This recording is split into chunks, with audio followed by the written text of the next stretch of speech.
The other thing I want to talk about today is this idea that the opportunity is so wide.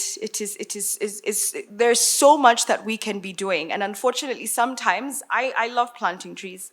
I've planted very many trees in my lifetime, and I completely support what needs to be happening, even at sort of a national to a regional scale.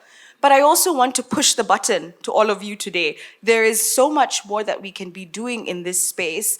The answer to the climate crisis is not just in planting trees. Okay?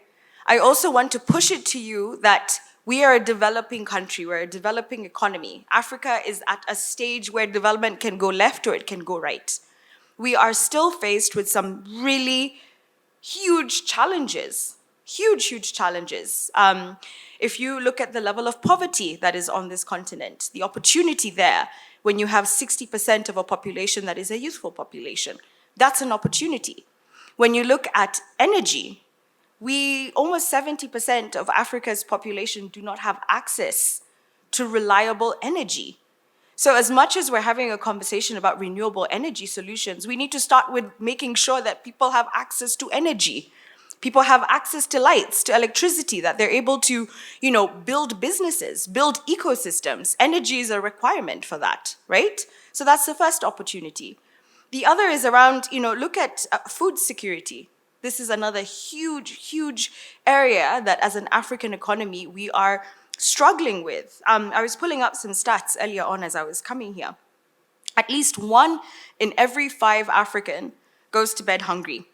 And an estimated 140 million people in Africa face acute food insecurity, right? So when I look at that, and when I look at that statistic, and I'm bringing all of this back to the climate conversation because where the opportunity is in addressing some of our most pertinent development challenges, but doing it in a way that is sustainable, that is respectful of the situation that we're in as a global economy. But we still need to answer our problems. We still need to deal with the biggest challenges that this economy is facing right now. So I've talked about food security, I've talked about energy, gender. This is another thing that Sheila and I talk a lot about. Gender equity is a huge concern in this continent. What is climate change going to do?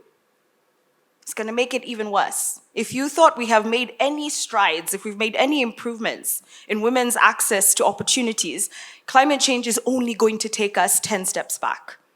When you do not have access to water, when you do not have access to any really resource as a result of climate change and the impacts that it has, who is going to be first affected? It's the women.